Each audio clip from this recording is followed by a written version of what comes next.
Good morning, Miss. So, can I have your intro? Okay, I'm Prabhavati. My name is Teacher Prabhavati. I'm a Prabhavati. I've been teaching in SKUC Kumar since 2008. I think this has been 18 years here.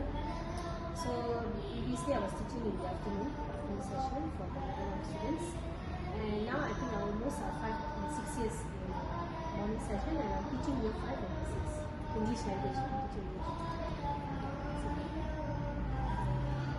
Can I start with the question? Yes, sure. Can you provide an overview of the history and development of the UASA examination system? Okay. Previously, as you know, that we had undergone this pandemic, wave and everything. So during that time, UASA was cancelled and we could not do anything about it.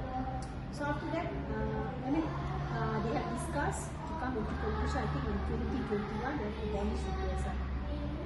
Okay, with some reason of burdening the parents as well and teachers, and the UASA formatted as they have done some research telling that the UASA formatted has given a lot of stress to teachers and so on. So I think they started during the pandemic, the discussion over the time, and they abolished 2021. Then after that they started with the new format, which we call it UASA and UASA. UASA is for the midterm, but it's actually internal in school. It's not much introduced in other rules and everything, but the main is UASA, which is the year-end test. Thank you. How would you describe the format and the structure of the UASA examinations paper?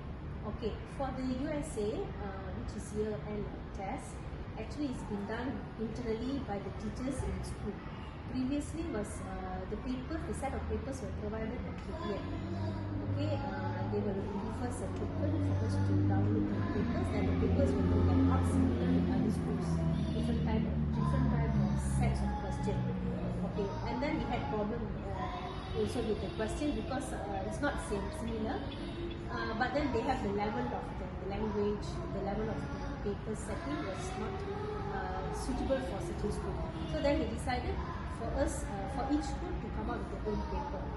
And then we went for this khusus pembinaan item that teachers will be trained under Lembaga to produce a good set of questions with all this. They have the rules, they have the the rule taxonomy things and everything.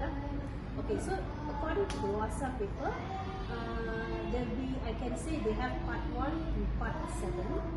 Okay, so part 1 till part 5. Part 1 to part 4 will be the MCQ question. Okay, the test of reading, the grammar, the language.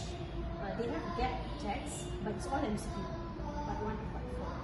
Then when it comes to part 5, it's actually related to the spelling. They have 5 questions regarding the spelling of the certain words. So the pupils has to fill in the letters, the correct letters, to come up with the correct spelling for each question. 5 questions there. Then for part 6 and 7 will be the email. Email question. It's about pupils that they have to give. They have to write an email to their friends regarding something, informing about something is going on to their friends. And the part 7 is also an email, but it's a bit advanced. Maybe it's about the poster competition or something like that.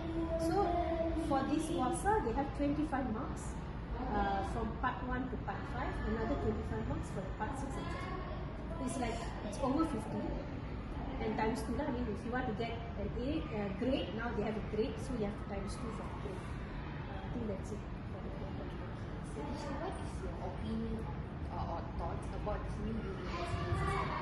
Okay, in my opinion about the USA, my opinion is about the types of tests that they testing the pupils. Okay, if compared to UASA, it's like more the pupils have to think out of the box. Okay, UASA test paper, I can say that they have shrink it to something in a format which can help the pupils. As I told you just now, the part 1 to part 5 is 25 marks. So if let's say they can score the MCQ question plus the spelling, that 50 marks is in their hand. So another 50 marks is an email which it's a bit quite tough for the weaker pupils to gain marks, you know. So if let's say they get another 10%, it's going to be like 60 over 100. So which I think UASA is like, they have been formatted that set of papers to help those weaker students to gain better marks. But overall, as well as for the good ones, they can really score if they do well. Getting an A for that paper is not impossible. It's something very easy for them.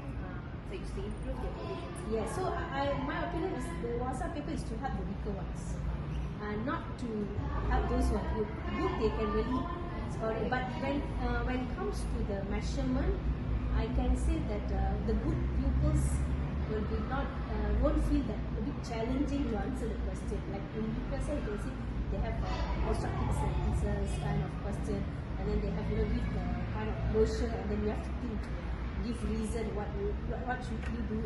Not that kind of question. No more in this UASA format. It's like more like a guided type of test, which I think just to have those who are weaker ones. That's my opinion. In your opinion, what are the similarities and differences between UASA and UASA examination? Okay, for UPSA examination, as we know, they have two parts, paper 1, paper 2. The first paper will be part 1. Paper 1 is more to MCQ question based on the grammar, reading, and then they have spelling, they have reading text, they have to read and then answer the question, and they have the closed text, you have to fill in the grammar parts, an article, a present tense, and so on. And then the second part will be like two types of essay. It can be an email, it can be open guided question, essay, and so on. I think they have some varieties there. And that's one part they have to, I told you about that they give a brochure, and then if you have to buy this three type of things, they give us to compare and contrast, and you have to give idea. I think UPSA is more to like you have to think by yourself and you come out with something, which is very good for the good pupils. It's a bit challenging for the good ones. But as well as UASA, as I told you, it's guided. Okay, so that is the differences, and UPSA, if you don't do well, you will fail the exam. Okay, but UASA, I think the failing part is lesser. So that is the difference. Okay, what do you consider to be the main strengths and weaknesses of the UASA examination system?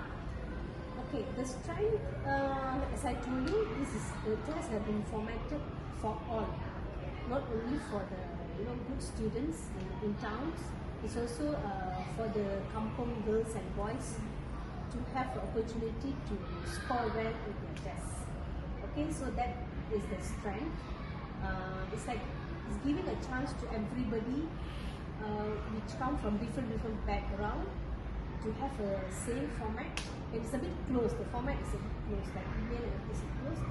So they won't be like if they write something, it won't be out of the question. So I think that will be the strength.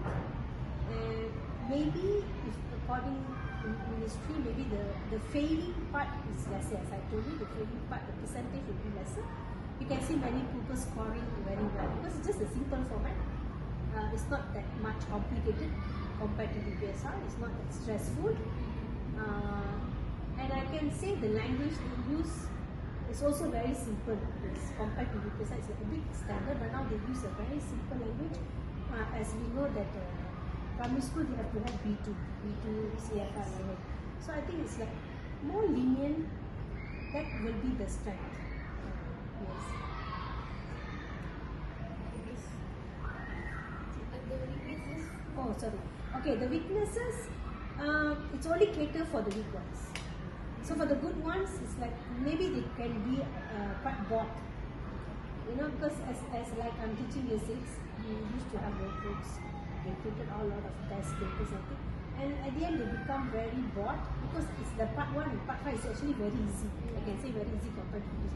So they can really score 25 marks, full marks, So sometimes the attitude of the pupils, they can gain, it's like overconfident on the question because it's not challenging at all. So maybe that part I feel that they don't learn that much of vocabulary, because as I told you, the language is simple because they want to cater the weaker ones. So it's like something normal. They have a lot of confidence. So sometimes we can say certain people they are good, they are very good. But for this format papers, they only can show their strength in the writing only. And the writing maybe they could use the words and everything, but it's not that challenging paper as what we can see in UASA. Thank you so much. Okay.